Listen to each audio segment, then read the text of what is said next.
to the Apprenticeship Suffolk webinar, where I am pleased to introduce a selection of Suffolk's colleges, training providers, also offering apprenticeship provision. And they're just going to quickly introduce themselves as we start today. Hi there, my name's Rich. I'm the Business Development Manager from West Suffolk College in Bury St Edmunds. Hi, I'm Sally from Central YMCA.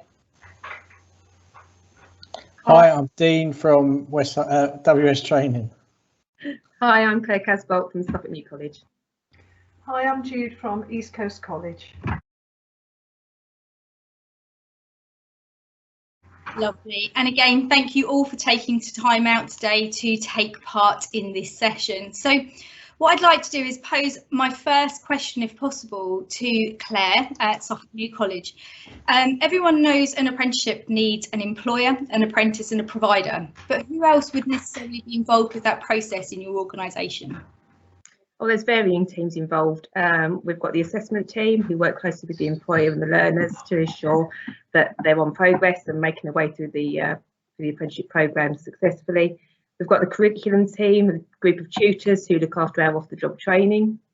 We've got the exams and data teams who look after enrolments and the exams and any students that are vulnerable with the HEP plans.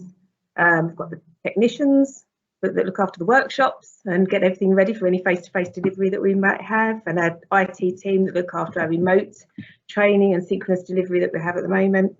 And we've also got the student support team who work closely when needed. So Sally, could I ask, is there anything that differs from being in a training provider situation than in a college? I don't think so. I think we all have the same sort of infrastructure. It's just how much each team gets involved. And I think that's the thing that makes us all very different, is we have different levels of involvement in the journey and how it's set up with those employers. So Richard, could I ask you the same question in the sense of coming through to West Suffolk College, what a young person or a potential apprentice could expect? Yeah, of course, no problem. Much as Dean says, it depends which way they would come through, whether they've approached us directly or whether they have gone through enroller, so find an apprenticeship. But the same process will happen with every apprentice at West Suffolk, in that a member of the business development team will be the initial contact. So what we will do is do all of the pre-enrolment work with them, explain the course, explain the endpoint assessment and what parts of the endpoint assessment they'll need to undertake. We'll talk about how much work will be involved in the apprenticeship, set English and maths assessments, a cognitive questionnaire. We also do a skills scan with every single apprentice to make sure that we're not repeating any existing knowledge that they have. Following on from that, we do the enrolment with them. At the moment, we're doing it remotely, so it's all digital and via Teams, involving the employer all the way through, so that everybody is aware of where we are in the process, to the point of enrolment, and passing them on then to the delivery team to start delivering the training. So Sally, can I ask, when do you start the endpoint assessment process and when do you bring that into conversation with people? When we first talk to the young person and the employer about the learning journey and what the qualification entails, we go through the new process, because it is very different. Like if they're an apprentice, if they are a training provider or an employer that's worked on the old style framework, they never would have come across EPAs before, and some of them are very reluctant to be involved. So it's giving them that confidence that we know what we're doing. The training providers and the assessment organisations and the awarding bodies all work together to make sure it's a painless and seamless transition from one to the other. But equally as such, it's not something you suddenly tell them about at the end of the journey. It has to be something we practice all the way through. We're constantly looking at what's happening and how involved we are with that process, making sure that everybody clearly understands what the journey looks like and how much time it takes, because you've got the duration of the apprenticeship, but equally as such, you've got up to 3 months you add on to the end of that learning journey to cover off the EPA. I'm seeing a lot of nodding heads, so can I assume that it's the same similar process for the rest of you? Yes, it is. I think just Yes. maybe worth adding in that the use of mock assessment throughout the process to ensure preparation. But yeah, pretty much the same. Could I ask you if you could share when you would necessarily bring registering onto the apprenticeship service system into a conversation with an employer, so getting them onto the TAS? Well, actually, when I talk to the employer at initial stages, I always find out whether they're a levy paying employer or a non-levy paying employer, because then that sets the scene for the journey as to whether we need to look at co-finance or whether they have a levy pot with sufficient funds in which they will be tapping into, or whether they're going to do a mixture of co-finance and levy. And then it's guiding them through the process of registering the funds they need to reserve, for example, if they're a non-levy employer, but equally as such is making sure that they have linked their learner to us as their training provider to enable us to start the learning journey and draw down the funding. So it's a gradual process, just depending on what side of employer they are and what process they want to follow. I mean, in essence, what we've talked about here is a lot of people who are involved with the apprenticeship journey from start to finish. And be interesting to know how you feel Apprenticeships Suffolk would fit in and add value to what you're already doing. And if I can direct that to Claire initially first, please, that'd be great. Yep. Suffolk Apprenticeships have been really helpful actually, and we start with the process of the vacancy of the week. We've set that up so that all the vacancies go over, and we choose one each week that we want to focus on. We've got really close links with yourselves when we work with learners wanting to find an apprenticeship and looking at if we've got capacity on programme at the moment, and also for employers looking for solutions for apprenticeship filling gaps. So yeah, very close working practices. Thank you. Dean, can I ask you the same question and how you feel Apprenticeships Suffolk has added value to your journey and what you provide for your apprentices? Yeah, I think for us, the experience we've had with Apprenticeships Suffolk has only been a positive one. It's been able to handhold those learners through to us and really set the scene for the employer and the learner before it gets to us as a provider.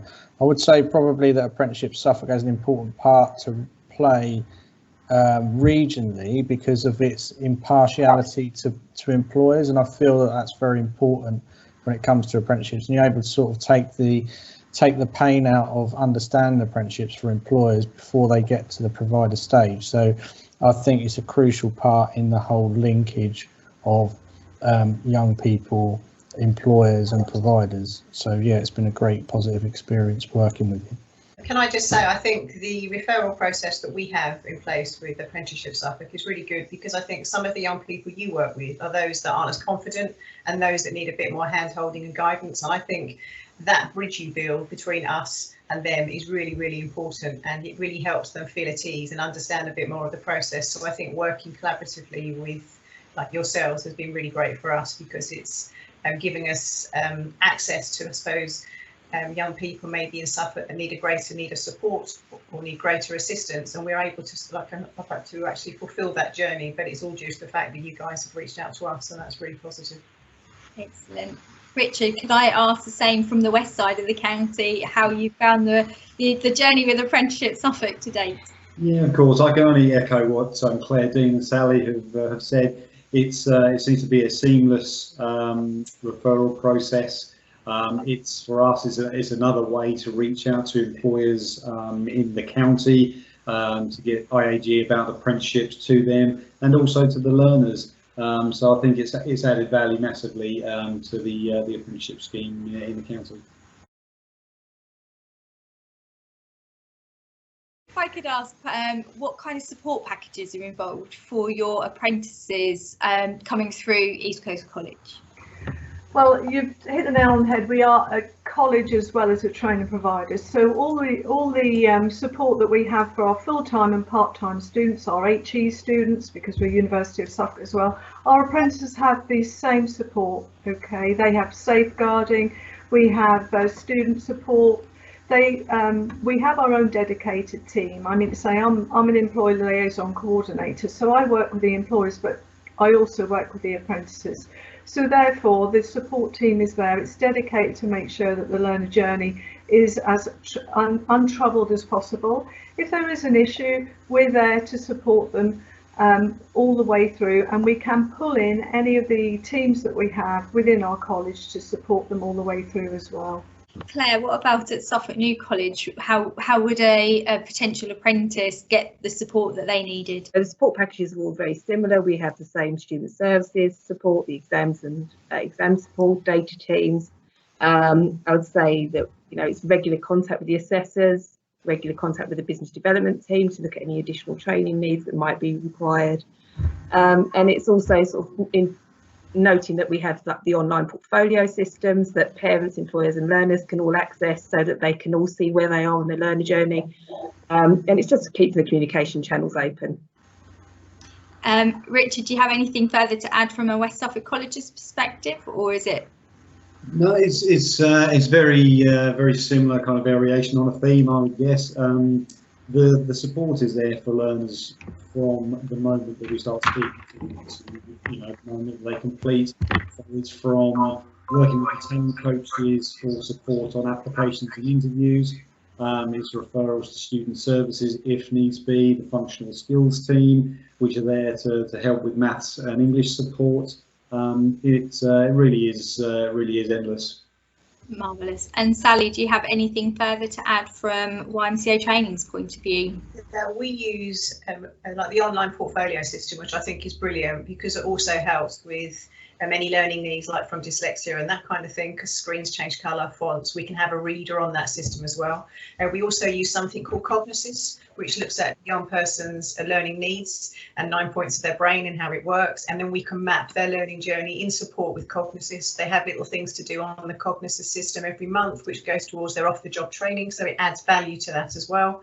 In an ideal non-COVID world, one thing that makes us very special is the fact that we go out and do face-to-face delivery, but I think we've encapsulated the face-to-face essence through Teams and Zoom, and we've become very equipped at doing that and building those relationships still, because I think having that relationship with the learner and the employer is so important, and still having those engagements and, you know, catching up and talking about learning journeys and like the impact of businesses are having with COVID and how we adapt and how we become flexible with what we're doing to make sure we're supporting both the learner and the employer. Lovely, thank you. Well, I'd just like to say a massive thank you on behalf of Apprenticeships Suffolk and all of the work that you all do with our local employers, participants and apprentices that come through the system, and for taking the time out today to take part in this webinar. So thank you very much. Thank you. Thank you. Thank you.